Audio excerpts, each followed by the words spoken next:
여러분, 제가 여러분들한테 궁금한 게 하나 있습니다. 제가 주일마다 이렇게 설교를 하는데 여러분은 제가 설교하면 설교 내용을 어느 정도 기억을 하십니까? 몇 프로나 기억을 하실까요? 설교 내용 중에. 더 구체적으로 여쭤볼까요? 지난주일 제가 했던 설교 제목 기억하십니까?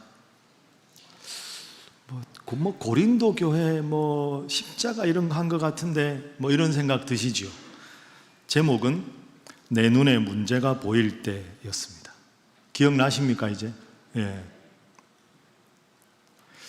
아니 목사님, 설교 기억을 안 하는 게 목사님께 도움이 되지 않습니까? 설교가 다 기억하면 목사님 어떻게 또 늘 새로운 거 하십니까? 이렇게 생각하실 수 있는데요, 아닙니다 여러분.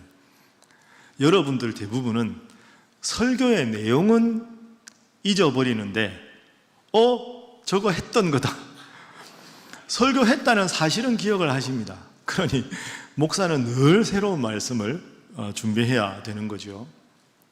다들 설교 한 번 듣는다고 어떻게 완벽하게 그걸 기억을 하겠습니까? 많은 지난주 이어서 오늘 고린도 교회에 관한 문제니까 지난주 설교 내용을 좀 더 한번 기억을 더듬어 보시죠.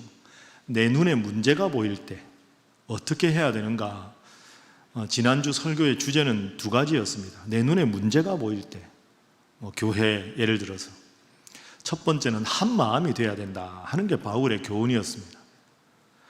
이 세상의 모든 교회는 문제없는 교회가 하나도 없다. 다 죄인들이 모였으니까 자기 생각대로 자기 입맛대로 다 될 수는 없는 겁니다.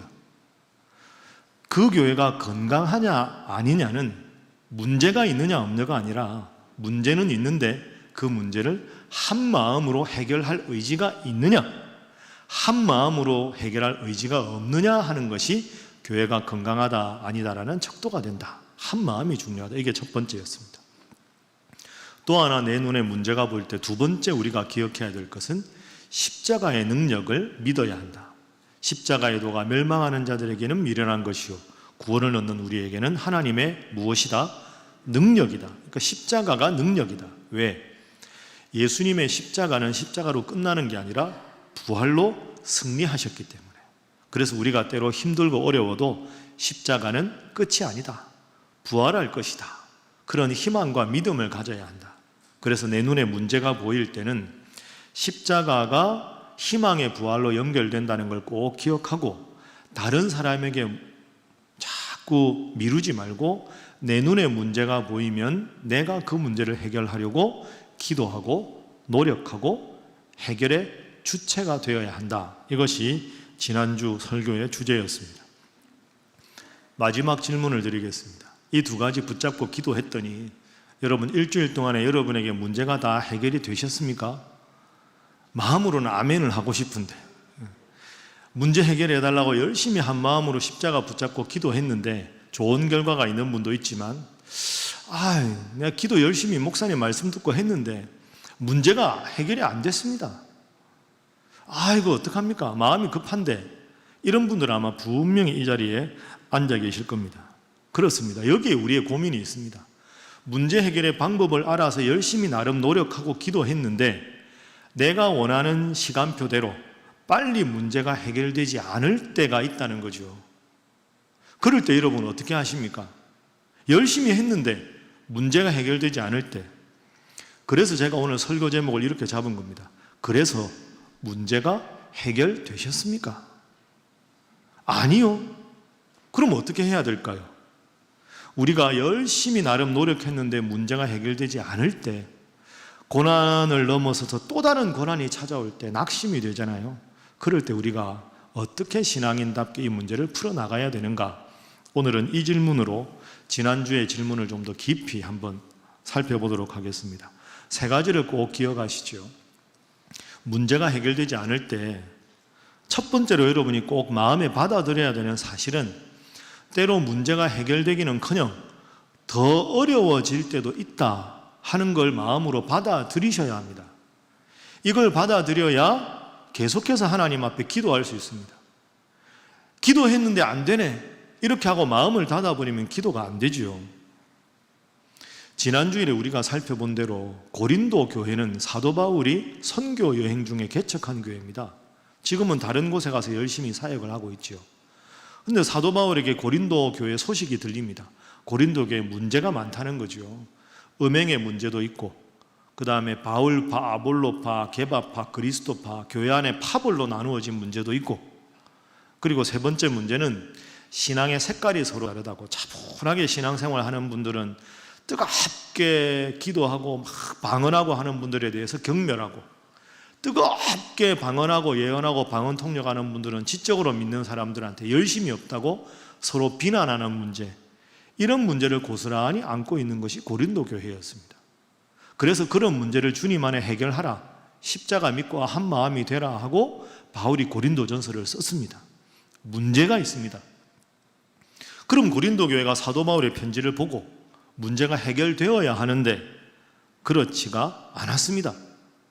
바울이 해결책을 제시했는데 그 교회는 더 어려워지고 더 힘들어졌습니다. 그 사이에, 바울이란 지도자가 없는 그 사이에 아주 영적으로 잘못된 생각을 가진 사람들이 고린도 교회에 침투를 합니다. 그러니까 이 사람들이 이 교회를 더 혼란스럽게 만드는 거죠. 근데 이 사람들 입장에서 보니까 이 교회를 혼란에 빠뜨리고 내가 이 교회의 지도자가 되어야 되겠다 하고 생각해 보니, 교회 원래 설립한 사람이 사도 바울 아닙니까? 그럼 자신의 입지를 공고히 하려면 사도 바울을 공격해야 되겠죠. 바울은 형편없는 사람이다. 그래야 자신들이 그 교회에서 지도자로 바로 설 것 아닙니까? 그래서 이 고린도전서를 쓴 다음에 그 사람들이 들어가서 고린도 교회 교인들을 아주 못살게 굴면서 영적으로 바울을 심각하게 비난합니다. 바울을 뭐라고 비난했느냐? 몇 가지 예를 들어보지요. 이 잘못된 영적 지도자들이 바울을 비난할 때 첫 번째 이렇게 말합니다. 바울은 말을 자주 바꾸는 사람이다. 말에 책임감이 없다. 원래 바울이 이 고린도를 방문했다가 마게도냐로 갈 계획이 있었습니다. 그런데 하나님께서 다른 일을 워낙 많이 하게 하셔서 고린도 교회를 방문했다가 마게도냐로 가기로 했는데 고린도 교회를 방문을 못합니다. 부득이한 사정으로. 요걸 딱 잡아가지고, 봐라! 바울은 말이야, 저렇게 말에 신뢰가 없는 사람이다. 고린도 교회 온다 그러고 안 오지 않았느냐? 바울은 우리 고린도 교회에 대한 애정이 없다. 이러면서 막 말바꾸기 하는 사람이라고 바울을 비난했습니다. 두 번째로 바울을 비난한 핵심은 바울은 정식 사도가 아니다 하는 거죠. 여러분 아시는 대로 사도 바울은 예수님의 직계 12제자가 아닙니다. 그런데도 하나님의 은혜로 사도가 됐죠. 이 사람들이 그걸 가지고 이제 문제 삼는 겁니다. 봐라, 바울은 원래 예수님의 제자가 아니었지 않느냐? 그리고 바울이 원래 바울 되기 전에 사울 아니었느냐? 온갖 예수 믿는 사람들을 박해하던 그런 사람이 무슨 사도냐? 하면서 바울은 사도가 아니라고 또 공격을 합니다. 세 번째 공격은 참 비겁한 공격인데요. 사도 바울은 외모가 별로다, 이걸로 비난합니다. 사도답지 않다, 얼굴이, 외모가. 사도 바울이 원래 대머리거든요. 그리고 키가 작았습니다. 결혼을 안 했어요. 외모가 아주 멋지고 이런 게 아니었거든요. 참 비겁하지 않습니까? 사람 외모로 가지고 공격하는 것. 이걸로도 공격합니다. 그리고 마지막이 제일 치명적인데요. 사도 바울은 돈만 밝히는 사람이다. 왜 이렇게 말했느냐? 여러분 사도 바울의 편지를 자세히 읽어보면 예루살렘 교회가 이 지상에 세워진 최초의 교회인데 예루살렘에 큰 흉년이 들거든요. 그러니까 원래는 예루살렘 교회가 다른 교회를 도와주다가 흉년이 너무 지독하게 들어서 예루살렘 사람들이 가난하게 되자 예루살렘 교회가 아주 재정적으로 힘듭니다.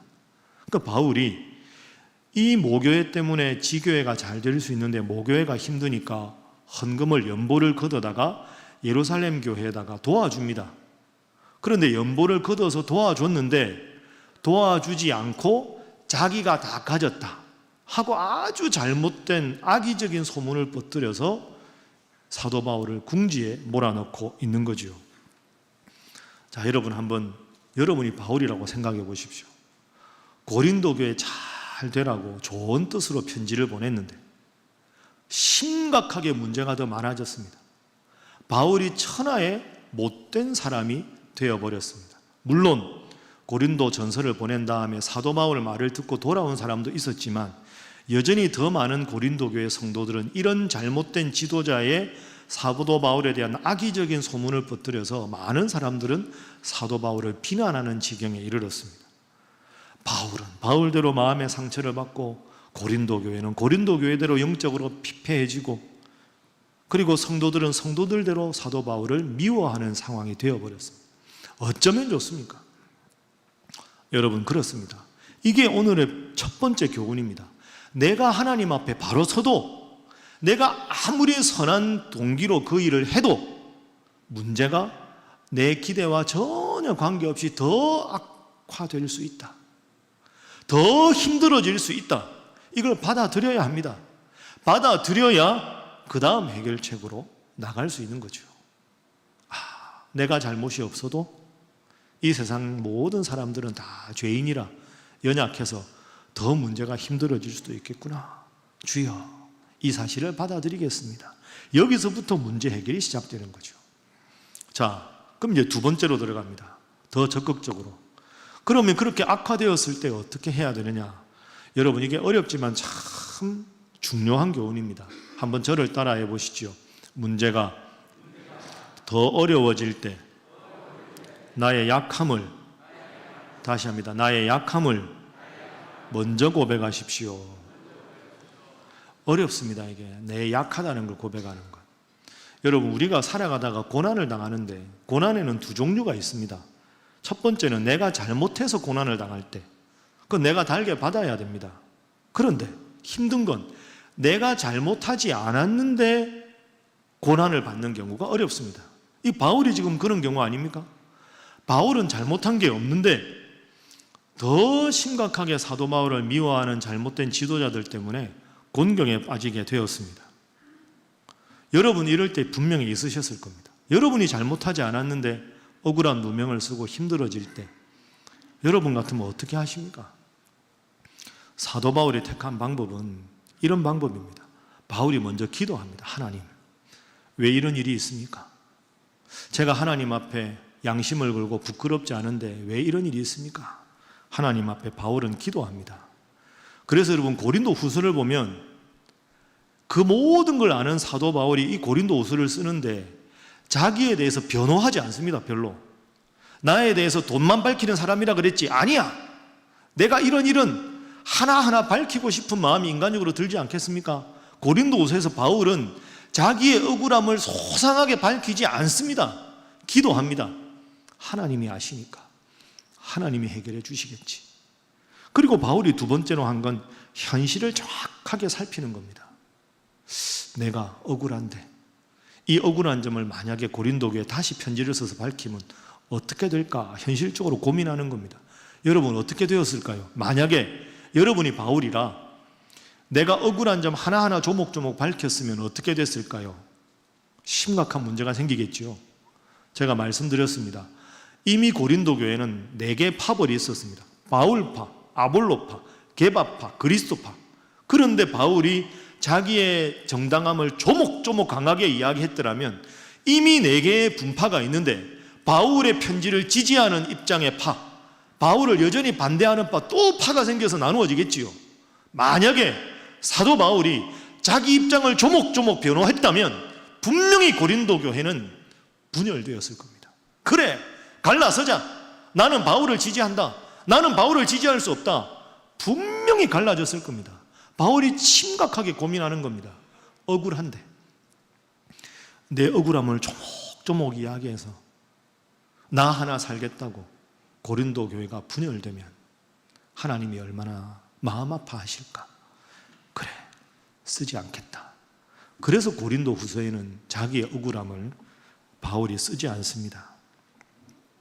그러면서 더 적극적으로 하는 방법이 있습니다. 참 어렵지만 귀한 방법입니다. 여러분, 바울이 어떻게 할까요? 자기의 입장을 하나하나 쓰는 대신에 이렇게 말합니다. 저는 약한 사람입니다. 저는 참 부족한 사람입니다. 여러분, 이 말하기 쉽지 않습니다. 그렇게 억울한데 꾸준 고난을 당하는데 이 말하기가 쉬웠겠습니까? 저는 약합니다. 여러분, 참 참 제가 부족합니다. 보잘것없습니다. 자, 한 구절 우리 예를 들어서 한번 읽어볼까요? 고린도후서 12장 9절 말씀 보십시오. 우리 함께 읽어봅니다. 시작. 나에게 이르시기를 내 은혜가 내게 족하도다. 이는 내 능력이 약한 데서 온전하여짐이라 하신지라. 그러므로 도리어 크게 기뻐함으로 나의 여러 약한 것들에 대하여 자랑하리니 이는 그리스도의 능력이 내게 머물게 하려 함이라. 아멘. 자, 화면에 노란색으로 한 부분 보십시오. 내 능력이 약하다라고 해야 온전해진다. 그 밑에 나는 여러 약한 것들에 대해서 자랑하겠다. 그 다음이 중요하죠. 왜?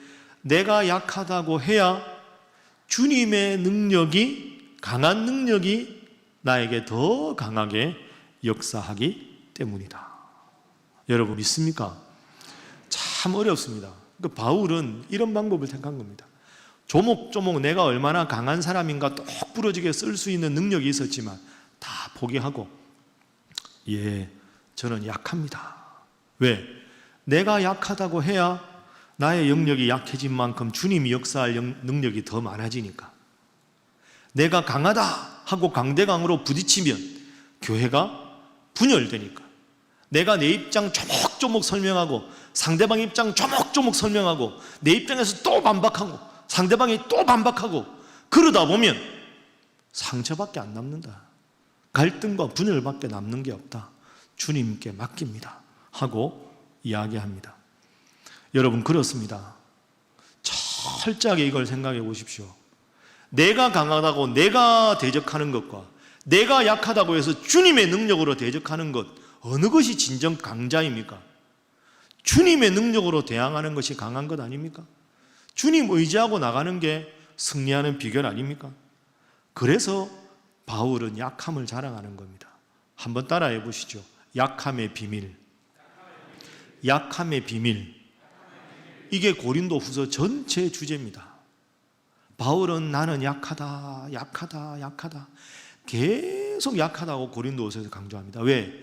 내가 약해야 주님이 더 강하게 역사하시니까. 여러분, 저도 설교하면서 압니다. 이거 어렵습니다. 막 마음에 억울하고요. 하고 싶은 말 여기까지 올라올 때 있습니다. 그러나 그렇게 해서 논리 대 논리로 부딪혀서 사람 마음을 얻을 수 없습니다. 참 바울이 그런 의미에서 지혜로운 사람입니다. 힘들지만 제가 약합니다. 예, 부족합니다. 잘 새기겠습니다. 충분히 이해가 됩니다. 잘 반영하겠습니다. 내가 낮아지는 만큼 주님께서 역사하신다. 여러분 꼭 기억하시고 문제가 어려워질 때 주님이 더 강하게 역사하기 위해서 나는 약한 존재다 하고 바울처럼 진실하게 고백할 수 있는 여러분 되시기를 주님 이름으로 축복합니다. 자, 우리 옆에 분들과 인사 한번 하겠습니다. 맞서지 말고 약함을 자랑하시기 바랍니다. 자, 한 번 더 이렇게 인사하겠습니다. 그러면 주님께서 다 알아서 해주실 것입니다. 약함을 자랑하라. 마지막 중요한 교훈은 이것입니다. 한번 따라 해보시죠. 은혜와 평강으로 그 문제를 넘어서십시오. 중요한 단어가 있죠. 따라합니다. 은혜, 평강.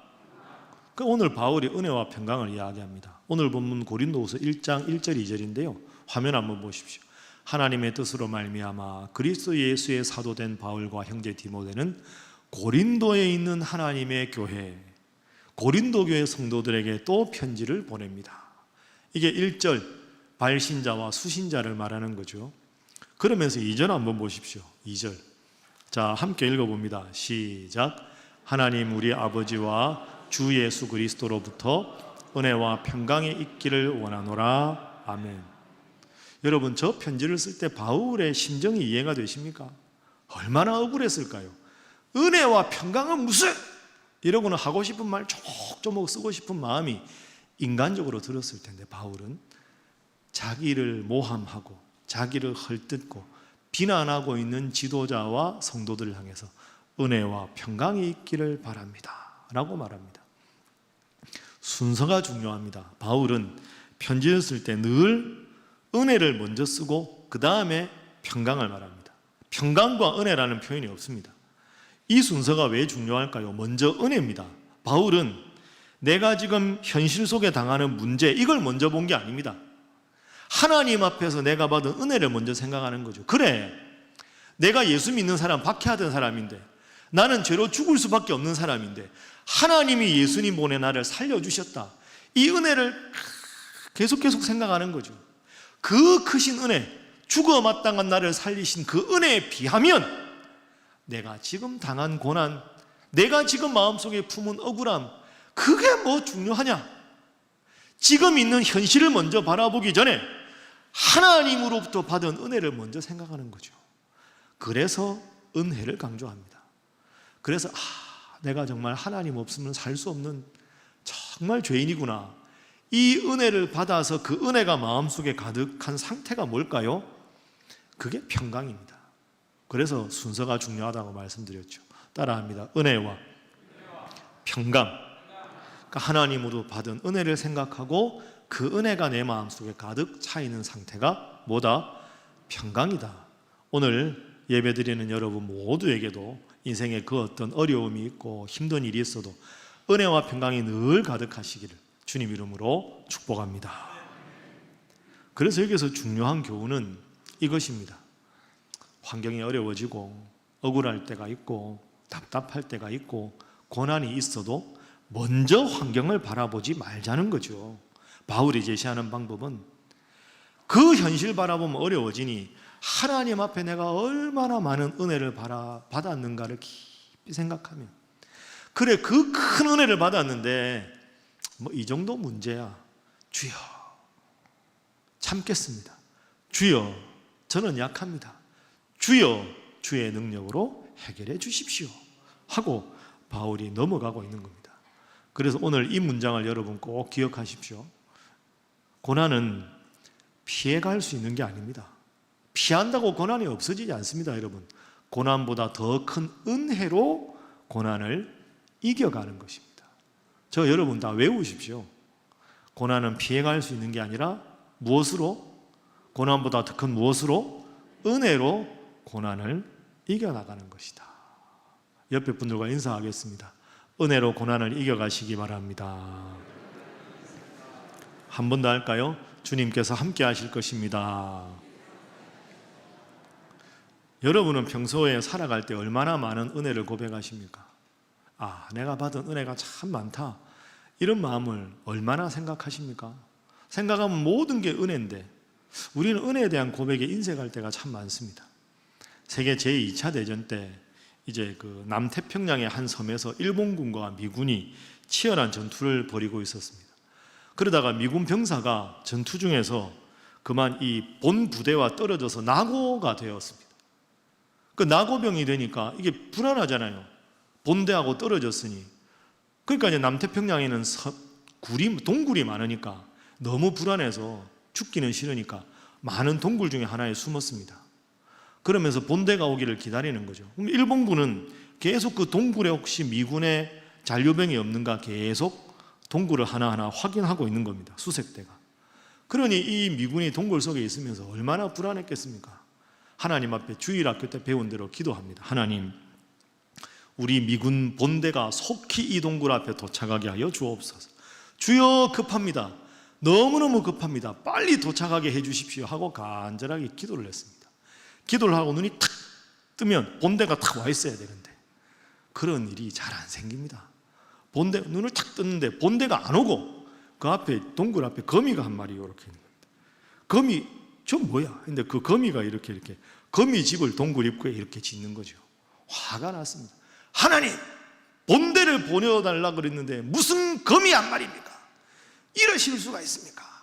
근데 거미는 그 말을 듣는지 못 듣는지 동굴 입구에 계속 거미집만 이렇게 짓는 겁니다. 좀 있으면 거미집을 어느새 다 지었어요. 안에서 이제 나는 죽었구나. 근데 저쪽에서 발자국 소리가 저벅저벅 들리는 겁니다. 본대일까? 일본군일까 생각하는데 딱 보니까 억양이 일본 말입니다. 아이고 나 죽었구나 생각을 한 거죠. 동굴 안쪽에서 이제 나 죽었다 생각하고 있는데 수색대가 딱 오다가 뭐라고 짓거리고 그냥 지나가더라는 거죠. 뭐라고 짓거렸을까요? 뻔하죠. 장교가 보니까 야, 여기는 입구에 동굴에 거미줄이 쳐 있다. 거미줄이 쳐 있는 거 최근에 사람이 들어갔으면 거미줄이 망가졌을 텐데 망가지지 않고 거미줄이 온전한 걸 보니 여기는 미군 없다. 그 다음 동굴로 빨리 간 거지요. 그래서 이 미군이 살았습니다. 그러면서 무릎 꿇고 기도했다는 거 아닙니까? 주님, 거미 한 마리로도 저를 살리실 수 있는 주님인데 제가 그걸 몰랐습니다. 여러분, 이 이야기가 참 짧은 이야기인데요, 깊은 교훈이 있습니다. 미군의 본대가 오는 것만 은혜가 아닙니다. 하나님은 거미 한 마리를 통해서도 사람을 살리는 분이신 줄로 믿습니다. 그렇게 생각해 보십시오. 다 은혜 아닙니까? 오늘 건강하게 예배당에 올 수 있는 것도 은혜고, 제가 오늘 3번 설교해야 되는데 마이크가 있어서, 스피커가 있어서 제가 크게 목소리 안 내도 되는 게 저한테는 은혜 아닙니까? 갑자기 예배당에 전기가 나가서 깜깜해지지 않은 것도 저한테는 은혜 아닙니까? 반주자가 있다는 것도 은혜고, 여러분 한 명 와서 예배드리면 얼마나 외롭겠습니까? 옆에 누군가 있는 것도 은혜고, 내 귀에 청력이 좋아서 말씀을 들을 수 있다는 것도 은혜고, 입술을 열어서 찬송을 부를 수 있다는 것도 은혜고, 예배 끝나고 교제할 수 있다는 것도 은혜고, 식당 가면 밥 주는 것도 은혜고, 은혜 아닌 것이 하나도 없습니다. 우리는 내 눈에 있는 큰 문제를 딱 놓고 이 문제 해결되면 은혜고 해결되지 않으면 은혜가 아니라고 생각하는데 아닙니다. 범사의 모든 것이 은혜입니다. 내가 살아가는 모든 것이 하나님의 은혜다. 이 고백으로 살아가는 여러분 되시기를 주님 이름으로 축복합니다. 말씀 마치면서 우리가 이 표현을 한번 생각해 보죠. 저를 한번 따라해 보시죠. 똑똑한 사람, 지혜로운 사람. 똑똑한 사람과 지혜로운 사람은 가만히 보면 비슷한 것 같은데 다릅니다. 세상에서는 보통 똑똑한 사람 이렇게 말하죠. 세상적으로 똑똑한 사람은 환경을 잘 파악하는 사람입니다. 환경을 먼저 보는 사람이죠. 상황을 딱 보고 딱딱 평가 잘하는 사람이 똑똑한 사람입니다. 세상적으로. 그래서 세상적으로 똑똑한 사람을 객관적이다 이렇게 말하지요. 그런데 환경이 나빠졌습니다. 그러면 세상적으로 똑똑한 사람이 환경을 객관적으로 본다는 게 뭐라고 이야기할까요? 이 상황은 절망의 상황이다라고 말하겠죠. 잘 생각해 보십시오. 세상적으로 똑똑한 사람은 환경을 먼저 보기 때문에 환경이 악화되면 절망이다라고 말합니다. 환경을 절망이다라고 평가하는 것 중요하지 않습니다. 절망을 딛고 희망을 말할 수 있는 능력을 가졌느냐 안 가졌느냐가 중요한 거지요. 세상적으로 똑똑한 사람은 절망을 파악하는 사람입니다. 절망은 파악하는 게 중요한 게 아니라 넘어서는 게 중요한 거지요. 세상적으로 똑똑한 사람은 환경을 먼저 보고 환경을 넘어서서 역사하시는 하나님을 보지 못하는 사람입니다. 그래서 세상적으로 똑똑한 사람은 문제 해결을 할 수가 없는 거지요. 성경에서는 똑똑하다라는 표현 대신에 지혜롭다라는 표현을 씁니다. 지혜로운 사람은 어떤 사람일까요? 범사에 하나님의 은혜를 고백하는 사람입니다. 흔히 우리가 잘못 생각하면 늘 입술에서 은혜를 고백하고 말씀을 들을 때마다 아멘으로 응답하는 분들에 대해서 맹목적인 신앙이니 뭐 똑똑하지 못하니 그런 식으로 비난합니다. 여러분, 아주 잘못된 비난입니다. 잘못된 비난이죠. 여러분 지금까지 인생을 살아보셨지 않습니까? 인생은 내 힘으로 내 실력으로만 살아갈 수 있는 게 아닙니다. 나보다 나를 더 잘 아시는 하나님의 은혜로 인생을 제대로 살아갈 수 있는 줄로 믿습니다. 이걸 아는 사람이 지혜로운 사람입니다. 사랑하는 신일의 성도 여러분, 세상적으로 똑똑한 사람은 문제를 크게 보고 하나님을 보지 못하는 사람입니다. 그런 의미에서 어떤 점에서는 똑똑한 사람은 헛똑똑입니다. 하나님의 능력을 믿는 지혜로운 사람은 아무리 문제가 커도 문제는 작게 보고 그 문제를 역사하시고 해결하시는 하나님을 크게 보는 사람입니다. 그러니 그 사람들은 늘 은혜를 고백하고 하나님의 능력을 고백하는 거죠. 바울이 바로 그런 좋은 예입니다. 큰 문제가 있었습니다. 억울한 사정이 있었습니다. 문제를 보고 억울하다고 말한 게 아니라 문제를 넘어서 역사하시는 하나님을 바라보고 저는 약합니다, 부족합니다, 하나님 해결해 주십시오. 그래서 바울은 세상적으로 똑똑한 사람이 되기를 포기하고 하나님 앞에 은혜를 고백하는 지혜로운 사람, 그래서 그 은혜를 나누어 주기 위해서 고린도 교회 성도들에게 은혜와 평강이 있기를 바랍니다, 이렇게 말할 수 있는 거죠. 말씀을 정리하겠습니다. 여러분, 어려운 일, 힘든 일, 고난은 누구에게나 찾아옵니다. 내가 원하는 때 빨리 해결되지 않고 더 어려워질 때도 있다 하는 걸 먼저 받아들이십시오. 그리고 그 어려운 문제 앞에 문제 놓고 한숨 쉬지 마시고 하나님, 저는 약합니다, 제가 약하니 하나님의 위대한 능력으로 함께해 주십시오 하고 하나님 앞에 기도하십시오. 그래서 그 문제를 보고 낙심하는 마음 대신에 나 같은 죄인을 구원하신 하나님의 은혜가 내 마음속에 흘러넘치기를, 그래서 그 평강으로 가득 채워서 하나님 찬양하고, 힘들면 내 앞길 멀고 험해도 하나님께서 그 모든 것을 감사의 제목으로 바꾸어 주실 것을 믿고 주님 믿는 믿음으로 늘 승리하는 정말로 하나님 앞에 지혜로운 우리 신일의 모든 성도들이 되시기를 주님 이름으로 축복합니다. 기도하겠습니다. 사랑과 능력의 하나님, 저희는 참으로 부족하고 무지합니다. 내 자존심을 중요하게 여겨 능력의 원천이신 하나님보다 보이는 현실에 급급해하며 사람을 의지하며 주님을 자주 잊어버립니다. 주여, 저희를 불쌍히 여겨 주옵소서. 오늘 이 말씀을 듣고 다시 결단합니다. 늘 문제 해결의 원천이 주님의 능력에 있음을 믿게 하시고 겸손하게 내 능력이 심히 부족하다는 것과 내가 참 약한 존재라는 것을 주님 앞에 고백하며 주님의 능력을 구하여 문제를 해결하는 복된 인생 되게 하여 주옵소서. 늘 현실과 문제를 보기 전에 하나님과 나의 관계를 먼저 살피며 늘 주님 주시는 은혜 안에, 그 은혜로부터 오는 평강 안에 거하게 하여 주옵소서.